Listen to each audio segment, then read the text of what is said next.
அவரை தொட்ட யாவரும் சொஸ்தமானார்கள். ஹல்லேலூயா. கர்த்தருடைய பரிசுத்த நாமம் மகிமைப்படுவதாக. ஆண்டவராகிய இயேசு கிறிஸ்து இந்த பூமியிலே வாசம் பண்ணின போது இன்னைக்கு பரிசுத்த ஆவியானவராய் நம்மோடு கூட இருக்கிறார். ஆனால் இந்த உலகத்தின், அதாவது இந்த புதிய ஏற்பாட்டு ஆரம்ப காலத்தில், துவக்கத்தில் ஆண்டவராகிய இயேசு கிறிஸ்து 33 வருடம் இந்த பூமியிலே வாசம் பண்ணுகிறார். மனுஷிகமாகவே வாசம் பண்ணி கொண்டிருக்கிறார். அப்பொழுது ஆண்டவராகிய இயேசு கிறிஸ்துவை யாரெல்லாம் தொட்டார்களோ அவர்கள் சுகம் பெற்றார்கள். அதே போல இயேசு யாரையெல்லாம் தொட்டாரோ அவர்கள் சுகம் பெற்றார்கள். வெறுமனே சுகம் மட்டுமல்ல, எல்லா விஷயத்திலுமே ஒரு அற்புதம் நடந்தது நமக்கு தெரியும். ஆண்டவராகிய இயேசு கிறிஸ்து பிரயாணம் பண்ணி கொண்டிருக்கும் போது ஒரு கிராமத்துக்குள்ளே போகிறாரு. போகும்போது வழியில் ஒரு பாடியை கொண்டு வராங்க, ஒரு பிணத்தை அடக்கம் பண்ண கொண்டு வராங்க. ஒரு வாலிபன், யாருன்னு கேட்குறாரு, அது ஒரு வாலிபன். ஆண்டவர் அந்த வாலிபனுடைய சுமந்து கொண்டு வந்த பாடையை தொட்டார். தொட்ட உடனே என்ன பண்ணிட்டாங்களாம், அதை சுமந்து வந்தவங்க நிறுத்தினார்களாம். நிறுத்தின பிறகு இயேசு விசாரிச்சுட்டு, அது யாரு, ஒரு விதவையுடைய மகன், அவங்களுக்கு ஒரே மகன் தான் இருக்கிறான். அதை கேள்விப்பட்ட உடனே இயேசு, வாலிபனே எழுந்திரு என்று சொன்னார். மரித்து போயிருந்த அந்த வாலிபன் உயிரோடு எழுந்தான். அதே போல இயேசுவை வேற ஒரு இடத்திற்கு போறாரு. மரித்து போயிருந்த ஒரு சிறு பெண், ஆண்டவர் அந்த பெண்ணுடைய கையை பிடிச்சு தூக்கி, தலித்தாகுமி, சிறு பெண்ணே எழுந்திரு என்று சொன்னார். அந்த பெண் மரணத்திலிருந்து உயிரோடு எழுந்ததை நான் வேதத்திலே வாசிக்கிறோம். இது போல ஆண்டவராகிய இயேசு கிறிஸ்து யாரையெல்லாம் தொட்டாரோ, அதே போல இயேசுவை யாரெல்லாம் தொட்டார்களோ அவர்களுடைய வாழ்க்கையிலுமே அற்புதம் நடந்தது. இன்னைக்கு நம்ம ஆண்டவர் சமூகத்தில் வந்திருக்கிறோம். நாம் எல்லாம் இயேசுவை தொடுகிறோமா? இயேசுவின் தொடுதலை உணர்கிறோமா? அதை இந்த வேளையில் நாம் கொஞ்சம் நிதானித்து பார்ப்போம்.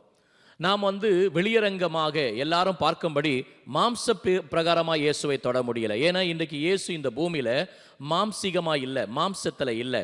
அவர் எப்படி இருக்கிறார்? இன்றைக்கு ஆவியானவராக இருக்கிறார்.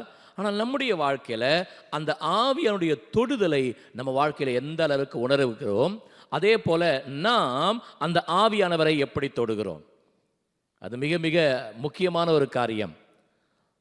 இது வேகமாக கரங்களை தட்டுவதோ அல்லது அந்நிய பாஷை பேசுறதுனாலையோ நாம் அவரை தொடுகிறோம், அவர் நம்மை தொடுகிறார் என்பது கிடையாது. அது ஒவ்வொரு தனிப்பட்ட நபருடைய அனுபவத்தை பொறுத்தது. நாம் எந்த அளவுக்கு ஆண்டவரை தொடரோம் என்பது ரொம்ப முக்கியம். ஏன்னா தொடுதல் மிக மிக முக்கியமானது. தொடுதல் சாதாரண காரியம் கிடையாதுங்க. தொடுதல் அதாவது ஒவ்வொரு தொடுதலுக்கும் ஒவ்வொரு வித்தியாசம் இருக்கு. சில தொடுதல் ஆறுதலை கொடுக்கும், சில தொடுதல் எச்சரிப்பை கொடுக்கும், சில தொடுதல் பாவத்துக்கு நேராக பாவத்தை தூண்ட வைக்கும். இப்படி வித்தியாசமான தொடுதல் இருக்கு. நான் சொல்றது வெறுமனே கைதான். அந்த கையை வச்சு நம்ம தொடரும் பார்த்தீங்களா, அந்த தொடுதலையே பல வித்தியாசம் இருக்கு. இன்னைக்கு நம்முடைய வாழ்க்கையில பார்ப்போம் என்று சொன்னால், இங்கே வேதத்தில் வாசிக்கிறோம், நாம் தியானித்த பகுதியிலிருந்து, அவரை தொட்ட யாவரும் சொஸ்தமானார்கள். ஆண்டவராகிய இயேசு கிறிஸ்துவை தொட்ட யாவரும், பலரை தொட்டாங்க. ஒரு 3 பேருடைய நபருடைய காரியங்களை தான் இன்றைக்கு நாம் தியானிக்க போகிறோம். முதலாவதாக லூக்கா எழுதின சுவிசேஷம் 7ஆம் அதிகாரம் 37, 38 வசனங்களை நாம் வாசிக்க கேட்போம். லூக்கா 7ஆம் அதிகாரம் 37, 38.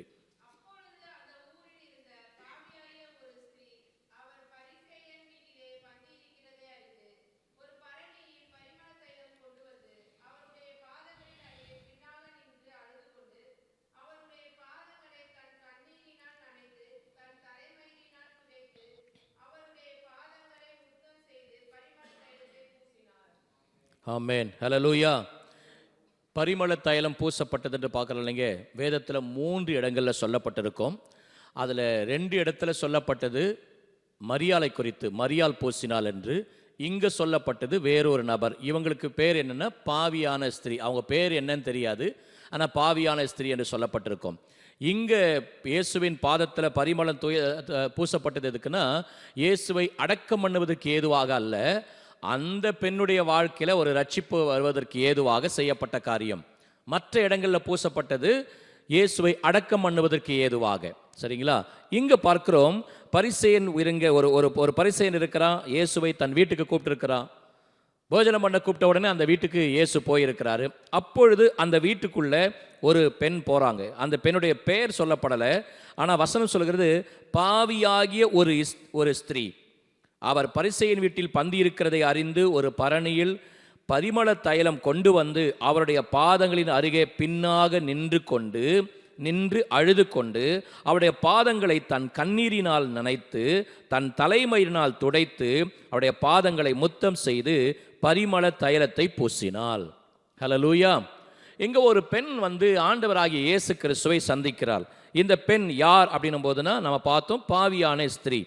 இதில் இருந்து நாம் தெரிந்து கொள்ளப்படுகிற ஒரு காரியம் என்னவென்று சொன்னால், அவரை தொட்ட யாவரும் சொஸ்தமானார்கள். இயேசுவை தொட்ட யாவரும், அதாவது பாவம் என்கிற வியாதியிலிருந்து இயேசு சுகமாக்குவார்.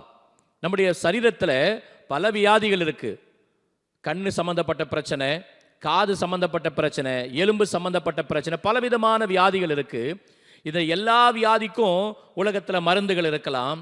ஆனால் பாவம் என்கிற வியாதியிலிருந்து அதுக்கு ஒரே மருந்து இயேசுவின் ரத்தம் மாத்திரமே. அது டாக்டர் கிட்டலாம் சுகமாகாது. இந்த வியாதி ஆழத்தில் சுகமாக முடியும்னா இயேசு மாத்திரம் தான் சுகமாக்க முடியும். ஏன்னா இங்க பார்க்கிறோம், பாவம் என்கிற வியாதியிலிருந்து இந்த பெண்ணுக்கு ஆண்டவர் ஒரு சுகத்தை கொடுக்கிறார். இயேசுவின் பாதத்தருகே நின்று வேதத்தில் வாசித்தோம், அவருடைய பாதத்தை ஓயாமல் முத்தமிட்டு கொண்டிருந்தாலாம். அடுத்து அதில் நம்ம புரிந்து கொள்ள ஒரு காரியம் என்னவென்று சொன்னால், நம்முடைய வாழ்க்கையில் பாவத்திலிருந்து நமக்கு ஒரு அற்புதம் செய்வார். பாவத்தினால் வருகிற பலவீனங்களோ சாபங்களோ அல்லது தோஷங்களோ அல்லது அதனால் வருகிற பிரச்சனைகளோ அவை எல்லாவற்றிலிருந்தும் இயேசு நமக்கு விடுதலை கொடுக்க போதுமானவராய் இருக்கிறார். நம்முடைய வாழ்க்கையில் பாவத்தோடு இருப்போம் என்று சொன்னால் நிச்சயமா ஆண்டவரை தனிப்பட்ட விதமாய் நாம் தொட வேண்டும். எப்படி தொட்டால் தெரியுமா? இந்த பெண் வேதத்தில் வாசிக்கிறோம், இயேசுவின் பாதத்தை தொட்டாலாம். இயேசுவின் தலையை தொடல, அவர் கையை தொடல, இயேசுவின் பாதத்தை தொட்டால். ஏன் தெரியுங்களா? இதுக்கு எந்த அளவுக்கு தன்னை தாழ்த்த முடியுமோ இயேசுவின் பாதத்தில் அந்த பெண், அந்த பாவியான ஸ்திரீ தன்னை முழுவதுமாய் தாழ்த்துகிறார். தாழ்த்தி அடுத்து ஒரு காரியம் செய்கிறதை பார்க்கிறோம். அவருடைய பாதங்களை முத்தம் செய்து, அதாவது அடுத்து ஒரு காரியம் செய்கிற, பரிமள தைலத்தை பூசினால். தன்னிடத்தில் இருந்த விலையேற பெற்றதை இயேசுவின் பாதத்தில் வைத்து விட்டால். இந்த பூமியில பாவத்தினால் வருகிற வியாதி, பாவத்தினால் வருகிற பிரச்சனைகள், அவைகளிலிருந்து நமக்கு விடுதலை வேண்டும் என்று சொன்னால் இயேசுவின் சமூகத்தில் நம்மை முழுவதும் தாழ்த்த வேண்டும். இயேசுவாலே அன்றி வேறு ஒன்று விலையேற பெற்றது கிடையாது என்பதை நாம் புரிந்து கொள்ள வேண்டும், அர்ப்பணிக்க வேண்டும். ஏன்னா அந்த பெண்ணிடத்தில் இருந்த விலையேற பெற்றது என்னன்னா பரிமள தைலம். அது அதிக விலையேற பெற்றது. ஆனால் அதை எங்கே வைக்கிறான்னா இயேசுவின் பாதத்தில் வைத்துட்டா. அப்படின்னா என்னன்னா, எனக்கு விலையேற பெற்றவர் நீங்க தான். நான் ஏன் பாவத்தை பற்றி பேசிக்கிட்டு இருக்கேன் போதுன்னா, நம்ம வாழ்க்கையில் இருக்கிற அநேக பிரச்சனைகள், அநேக வியாதிகள், அநேக போராட்டங்கள், அநேக நெருக்கங்களுக்கு பல காரணங்களில் ஒரு காரணம் பாவம் என்பதை மறந்துடக்கூடாது. அதிகமான காரணம் பாவங்கள் தான் காரணமாக இருக்கிறது. எனவே பாவம் நீங்கினா வியாதி நீங்கும், பாவம் நீங்கினா பிரச்சனை நீங்கும், பாவம் நீங்கினா போராட்டம் நீங்கும். இன்னைக்கு அநேகர் எப்படின்னா பாவத்தை விட மாட்டாங்க, பிரச்சனை மட்டும் மாறணும்னு நினைக்கிறாங்க. அன்னைக்குடைய வாழ்க்கையில ஏன் விடுதலை கிடைக்காமலே இருக்கு அப்படின்னும் போதுனா பல காரணங்கள் இருக்கலாம். அதில் முக்கியமான ஒரு காரணம் என்னன்னா, பாவத்தை விடலை. பாவத்தை விட்ட, ஏன்னா அந்த பிரச்சனையே பாவத்தினால தான் வந்தது. பாவத்தை விட்டாதானே அந்த பிரச்சனை போகும், பாவத்தை விட்டாதானே அந்த வியாதி போகும், பாவத்தை விட்டாதனால அந்த போராட்டம் போகும். பாவத்தை விடாவிட்டால் எப்படி அந்த பிரச்சனை போகும்? ஒரு புரிகிற மாதிரி ஒன்று சொல்லட்டுங்களா? அதாவது குடியினால வீட்டுக்குள்ள கடன் வந்துடுச்சு. குடி என்கிற பாவத்தை விட்டாதானே கடன் பிரச்சனை மாற முடியும். கடன் பிரச்சனை மாறணும்னு அந்த நபர் ஜெபித்து கொண்டே இருந்தாலும் குடியை விட்டாதானே கடன் பிரச்சனை மாறும். குடியை விட்டா என்ன ஆகும்? குடிக்கு செலவழிக்கிற பணம் என்ன ஆகும்? மிச்சமாகும். அதை வைத்து என்ன பண்ணலாம்? கடனை கொஞ்சம் கொஞ்சமாக அடைக்க முடியும்ல. இன்னைக்கு நம்ம வாழ்க்கையில் அநேகருடைய பிரச்சனை என்ன தெரியுங்களா? பாவத்தெல்லாம் விட மாட்டேன். ஏன்னா அதிகமான காரணங்கள் என்ன சொல்றாங்க அப்படின்னா, என் பிரச்சனைக்கு காரணம் பாவம் இல்லை, ஆண்டவர் அனுமதித்திருக்கிறார். பிசாசு எனக்கு இந்த பிரச்சனையை கொண்டு வந்திருக்கிறான், இல்லை யாரோ எனக்கு ஏதோ செய்துட்டாங்க. இதெல்லாம் அடுத்த காரியங்கள். ஞாபகம் வைத்துக் கொள்ளுங்க, நம்ம வாழ்க்கையில் இருக்கிற பிரச்சனைகள், வியாதிகள், போராட்டங்களுக்கு பல காரணங்கள் இருந்தாலும் முக்கியமான காரணம் பாவம்.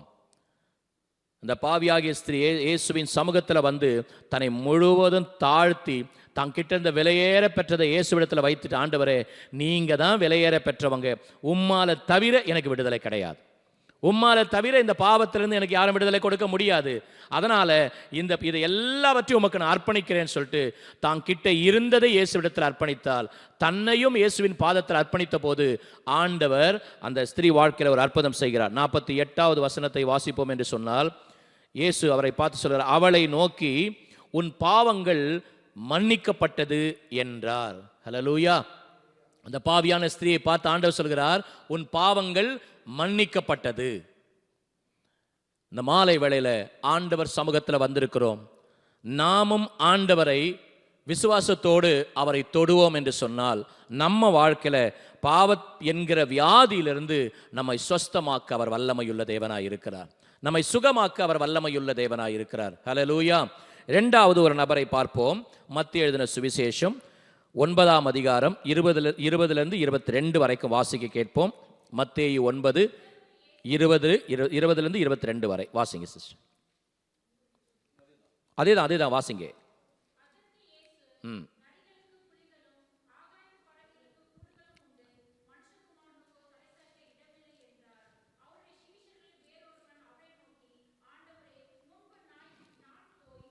இல்ல, மத்தேயு 9:20 வசனம்.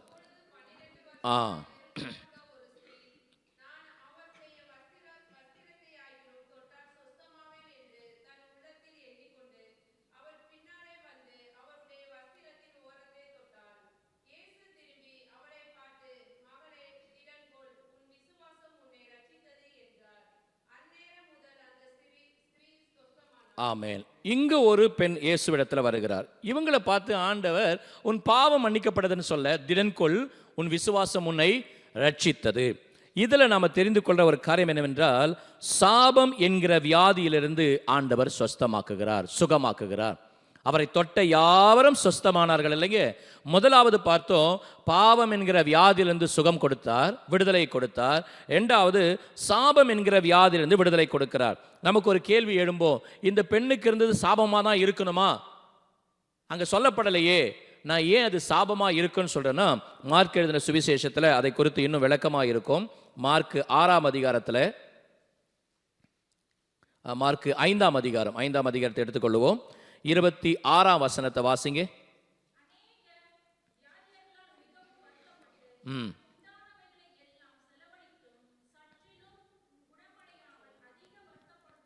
போதுங்க. இங்க பார்க்கிறோம், அதே பெரும்பாடுள்ள ஸ்திரீ குறித்து தான் இங்க சொல்லப்பட்டிருக்கிறது. இன்னும் கொஞ்சம் விளக்கம் இருக்கு. என்ன விளக்கம்னா, அநேக வைத்தியர்களால் மிகவும் வருத்தப்பட்டு, பல டாக்டர்ஸை பார்த்துருக்காங்க.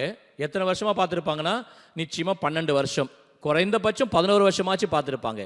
ஏன்னா முதல் வருஷம் டாக்டரை பார்க்காம போயிருந்தா கூட அடுத்த வருஷமாக இது ரொம்ப பிரச்சனையாக இருக்குன்னு டாக்டரை பார்க்க போயிருப்பாங்க. 12 வருடமாக மருத்துவரை பார்க்குறாங்க.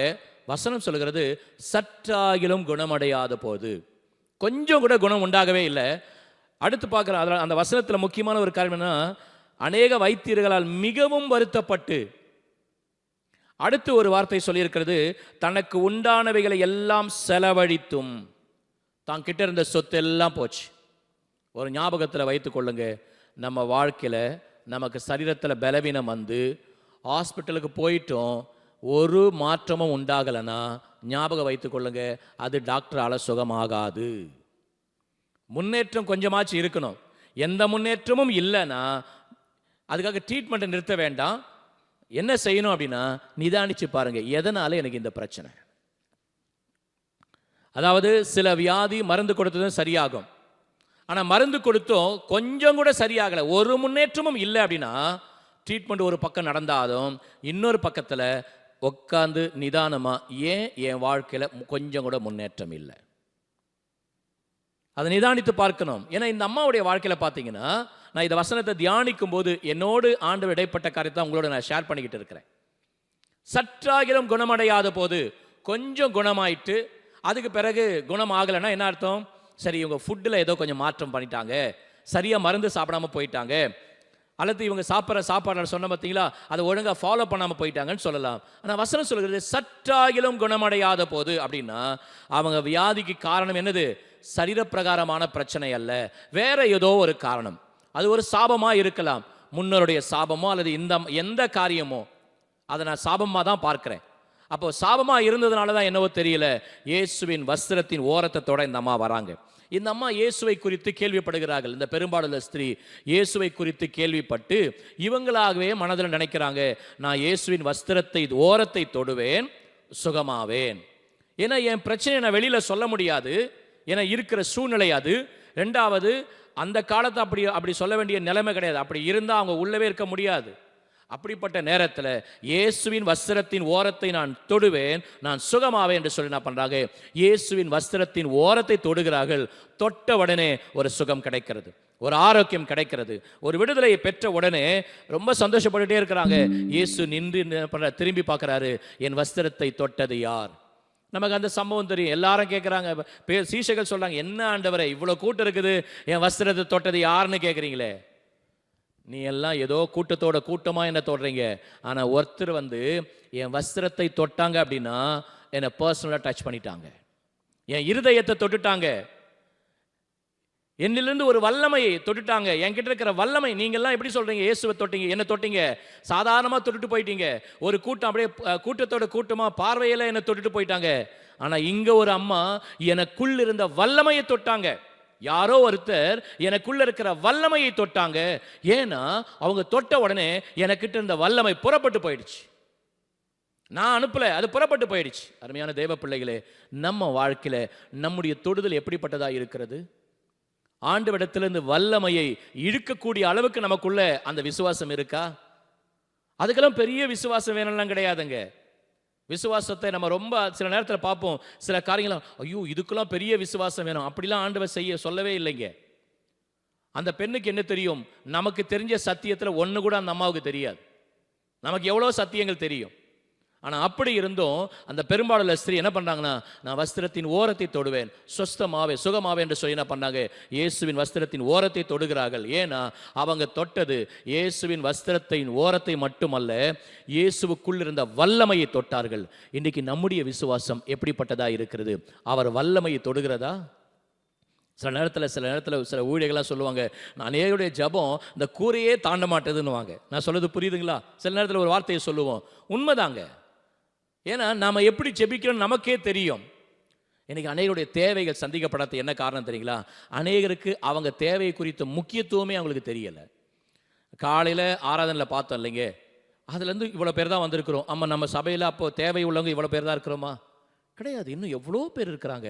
இங்கே இருக்கிற உங்களுடைய தேவையை விட அதிக தேவை உள்ளவர்கள்லாம் எங்கள் 2 பேருக்குமே தெரியும். ஆனால் ஏன் வரல அப்படின்னும் போதுனா அதுதான் அவங்க விசுவாசம், அவ்வளோதாங்க. இப்போ புரியுதுங்களா? ஏன் இன்னைக்கு அநேகருடைய வாழ்க்கையில் அற்புதங்கள் நடக்கிறன்னா, யார் யார் இயேசுவை எங்கே பார்க்குறோமோ, கூட்ட பார்த்தா அப்படி தான். ஆனால் பெரும்பாலுள்ள ஸ்திரீயை போல வஸ்திரத்தின் ஓரத்தை தொடுவேன், நான் சுகமாவேன் என்று சொல்லி அவங்க தொட்டது வஸ்திரத்தின் ஓரத்தை அல்ல, இயேசுவின் வல்லமையை. இந்த மாலை வேளையில் இரவு வேளையில் ஆண்டவர் நம்மோடு பேசிக் கொண்டிருக்கிறார். நம்முடைய தொடுதல் எப்படிப்பட்டதாக இருக்கிறது? இந்த அம்மா இயேசுவை தொட்டதுமே ஆண்டவர் ஒரு பெரிய சுகத்தை கொடுக்கிறார், ஒரு அற்புத சுகத்தை கொடுக்கிறார். ஏன்னா வஸ்திரம் ரட்சிப்புக்கு அடையாளமாக இருக்கிறது, நமக்கு தெரியும். ஆண்டுடைய தனிப்பட்ட தொடுதல். ஆண்டவருக்கும் இந்த அம்மாவுக்கும் ஒரு உறவு. என்ன உறவு? அவர் தேவன், நான் அவருடைய மகள். அவர் பிதா, நான் அவருடைய மகள். அவர் பரிசுத்த, நான் பாவி, என்னை ரட்சிக்க இந்த பூமிக்கு வந்தார் என்கிற ஒரு ஐக்கியம் உண்டானதுமே ஒரு பரிபூர்ண சுகத்தை இந்த அம்மா பெற்றுக்கொண்டதை நாம் பார்க்கிறோம். ஹல்லேலூயா. இந்த இரவு வேளையில நம்முடைய வாழ்க்கையில கூட ஆண்டுடைய வல்லமையை நாம் தொடுவோம் என்று சொன்னால் கர்த்தர் நம்முடைய வாழ்க்கையில அற்புதங்களை செய்ய அவர் போதுமானவராய் இருக்கிறார். ஹல்லேலூயா. மூன்றாவதாக ஒரு தொடுதல் தான் நாம் வாசித்த பகுதிக்கு திரும்ப வருவோம். அதே மார்க் எழுதின சுவிசேஷம் 6ஆம் அதிகாரத்தில் இங்க பார்க்கிறோம். 54ஆம் வசனம் 53ஆம் வசனத்தில் வாசிக்கும் போது, அவர்கள் கடலை கடந்து கெனசரேத் என்னும் நாட்டிற்கு வந்து கரை பிடித்தார்கள். இங்க பார்க்கிறது யாருன்னா, கெனசரேத்து ஊரார். முதல்ல பார்த்தது ஒரு பாவியான ஸ்திரீ பாவம் என்கிற வியாதியிலிருந்து விடுதலை பெற்றால். இரண்டாவது, பெரும்பாடுள்ள ஸ்திரீ சாபம் என்கிற ஒரு வியாதியிலிருந்து விடுதலை பெற்றால். மூன்றாவது பார்க்கிறோம், இங்கு யாருன்னா கெனசரேத்து ஊரார். இவர்கள் எப்படிப்பட்டார்கள்னா, எப்படிப்பட்ட பிரச்சனைகள் அப்படின்னும் போதுனா, பலவிதமான பிரச்சனைகள் என்கிற வியாதியிலிருந்து சுகம் பெற்றார்கள் அல்லது விடுதலை பெற்றார்கள். ஏன்னா நடந்தது என்னன்னா, இதுக்கு முன்பாக என்ன நடக்குது நமக்கு தெரியும். ஆண்டவராகிய இயேசு கிறிஸ்து கடல் மேல நடந்து வருவார். அதுக்கப்புறம் சீஷைகள் நடப்பாங்க. பேதுரு நடக்கிற இந்த சம்பவங்கள் தான் நடந்திருக்கும். அதை முடிச்சுட்டு அவங்க எங்க வராங்க?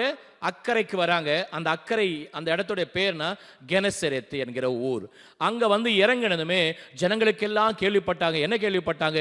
இயேசு வந்திருக்கிறார், அற்புதம் செய்கிற இயேசு வந்திருக்கிறார், விடுதலை கொடுக்கிற இயேசு வந்திருக்கிறார் என்று அவர்களை கேள்விப்பட்ட உடனே 55ஆம் வசனம் சொல்கிறது, அந்த சுற்றுப்புறம் எங்கும் ஓடி திரிந்து பிணியாளிகளை படுக்கைகளில் கிடத்தி அவர் வந்திருக்கிறார் என்று கேள்விப்பட்ட இடங்களில் எல்லாம் சுமந்து கொண்டு வந்தார்கள். இப்ப வர்றது யாருன்னா, வியாதி உள்ளவர்கள் வருகிறார்கள். எந்த வியாதி? அது பாவத்தினால வந்த வியாதியா இருக்கலாம். ஏன்னா வியாதி ஒரே காரணத்தினால மட்டும் கிடையாதுங்க. சிலருடைய வியாதி எப்படி வந்தது? பாவத்தினால வந்தது. சிலருடைய வியாதி எப்படி வந்ததுன்னா, அவர்கள் செய்த தவறுனால வந்தது. சிலருக்கு வியாதி சாபத்தினால வந்தது. சிலருடைய வியாதி பிசாசினால வந்தது. இப்படி பலவிதமான வியாதிகள். அதனால தான் நான் சொல்றேன், பிரச்சனைகளிலிருந்து ஆண்டவர் விடுதலை கொடுக்கிறவராய் இருக்கிறார். இவங்க எல்லாம் வராங்க. வந்து இவர்கள் என்ன செய்யறாருன்னா, அடுத்த வசனத்தில் வாசிக்கிற 56வது வசனத்தில், அல்லாமலும் அவர் பிரவேசித்த கிராமங்கள், பட்டணங்கள், நாடுகள் எவைகளோ அவைகளின் சந்தை வெளிகளில் வியாதிக்காரரை வைத்து அவருடைய வஸ்திரத்தின் ஓரத்தையாகிலும் அவர்கள் தொடும்படி உத்தரவாக வேண்டும் என்று அவரை வேண்டிக் கொண்டார்கள். இந்த கூட்டம் என்ன கேட்கிறாங்கன்னா, ஆண்டவரே நீங்க எங்க எல்லாருக்கும் தொட முடியாது, ஏன்னா நேரம் கிடையாது, நாங்க கொஞ்சம் பேரா இருக்கிறோம். பெரும்பாலான ஸ்திரீ கூட தொட்டுடலாம். ஒரு பிணத்தை கொண்டு போறாங்க, நீங்க தொட்டு சுகமாக்கிடுவீங்க. ஒரே ஒரு பெண்ணு தான் மரிச்சு கிடந்தா, சிறு பெண்ணை எழுந்து கையை பிடிச்சி தூக்கிட்டீங்க. ஆனா இங்க இருக்கிறது கொஞ்சம் பேர் கிடையாதுல்ல. சுற்றுப்புறம் இருக்கிற எல்லாரும், எல்லா வியாதிக்காரரும் வந்தாச்சு. சந்தை வெளிகளில் இருக்கிற, மார்க்கெட்டில் இருக்கிற எல்லா வியாதி, அவன் இவன் எல்லாம் வந்துட்டாங்க. இத்தனை பேரை நீங்க தொட முடியாது. நீங்க ஒன்னே ஒன்று மட்டும் செய்யுங்க. என்னதுங்க? அனுமதி மட்டும் கொடுங்க. என்னது? முழுமையாக நாங்கள் உங்களை தொடர முடியாது, ஏன்னா நாங்கள் அவ்வளோ கூட்டமாக இருக்கிறோம். வஸ்திரத்தின் ஓரத்தை தொட்டுக்கிறோம். ஒவ்வொருத்தரும் அப்படியே போகிற போக்கில் அப்படியே தொட்டு போகிறோம். அர்த்தம் புரியுதுங்களா? என்ன தெரியுங்களா? ஆண்டவர் நோக்கி கெஞ்ச ஆரம்பிச்சுட்டாங்க. ஓரத்தை ஆகிலும் முழுவதும் நீங்கள் என்ன தொடரணும் கிடையாது. நீங்கள் கொஞ்சம் இடம் கொடுத்தாலே போதும், நாங்கள் சுகம் பெற்றுக்குவோம். நீங்க தொடரணும் இல்லை, நாங்க தொட்டாலே சுகம் பெறுவோம். ஏன்னா உம்மிடத்துல வல்லமை இருக்கு. இன்னைக்கு நம்முடைய விசுவாசம் எப்படிப்பட்டதா இருக்கு? சில நேரங்களில் சிலர் எப்படி தெரியுங்களா, ஜெபம் பண்ணும்போது என்றைக்குமே தலையில் கையை வச்சு ஜெபிப்பாங்க சில ஊழியர்கள். சில நேரத்தில் கையை வச்சு ஜெபிக்க மாட்டாங்க. சில நேரத்தில் ஒருத்தருக்கு தலையில் கையை வச்சுட்டு இன்னொருத்தருக்கு தலையில் கையை வைக்கலாம். சில விசுவாசிகள், பாஸ்டர் அவருக்கு மட்டும் தலையில் கையை வச்சு ஜெபம் பண்ணாரு, எனக்கு தலையில் கையை வைக்கலையே, அதுக்கெல்லாம் கோச்சிக்கிட்டு போன விசுவாசிகள்லாம் எனக்கு தெரியும். நான் சொல்றது அர்த்தம் புரியுதுங்களா? ஆனால் இந்த கூட்டம் என்ன சொல்றாங்க தெரியுங்களா? ஆண்டவரே உங்களோட வஸ்திரத்தின் ஓரத்தையாக தொட்டத்துக்கு அனுமதி கொடுத்தா போதும். எல்லாரும் வஸ்திரத்தின் ஓரத்தை தான் தொட்டாங்கன்னு கிடையாது. ஆண்டவர்கிட்ட போன உடனே ஆண்டவரே சிலரெல்லாம் தொட்டு இருப்பாரு. சிலர் ஆண்டவர் என்ன பண்ணியிருப்பாங்க, ஷோல்டரில் தொட்டிருப்பாங்க, அவர் கையை தொட்டு இருப்பாங்க, பலவிதமான காரியம் செய்திருக்கலாம். ஆனால் ஒரு கூட்டம் என்ன கேட்குறாங்கன்னா, எது எடுக்குதோ ஓரத்தையாகலாம் தொடுறதுக்கு இடம் கொடுங்க ஆண்டவரே, அனுமதி கொடுங்க ஆண்டவரே என்றாங்க. அவரை தொட்ட யாவரும் சுகமானார்கள். இங்கே வந்த பிரச்சனை தெரியுங்களா? ஆண்டவர் சமூகத்தில் 1-2 பிரச்சனை இல்லை, பலவிதமான பிரச்சனைகள், பலவிதமான வியாதிகள், பலவிதமான போராட்டங்கள். வியாதி அதாவது சாபத்தினால வந்தது, தவறுகளால் வந்தது, அவங்க செய்த அக்கிரம அநியாயத்தினால வந்த வியாதிகள், பிசாசினால வந்த வியாதிகள், முன்னோருடைய சாபத்தினால பலவிதமான பிரச்சனைகள். அப்படிப்பட்ட பிரச்சனையோடு தான் இங்க வராங்க. அவர்கள் எல்லாரும் ஆண்டவராகிய இயேசுவின் வஸ்திரத்தின் ஓரத்தையாகிலும் தொடும்படி அனுமதி கேட்கிறாங்க. எங்களை உதவி செய்ய ஆண்டவரே என்றாங்க. ஆண்டவர் உதவி செய்கிறார். வசனம் சொல்கிறது, அவரை தொட்ட யாவரும் சொஸ்தமானார்கள். ஹல்லேலூயா. இன்றைக்கும் ஆண்டவர் அற்புதங்களை செய்து கொண்டே இருக்கிறார். ஆண்டவரை பார்த்து, ஆண்டவரே தயவு செய்து இறங்க ஆண்டவரே என்று கூப்பிட்டால் நமக்கு அவர் இறங்க போதுமானவராக இருக்கிறார்.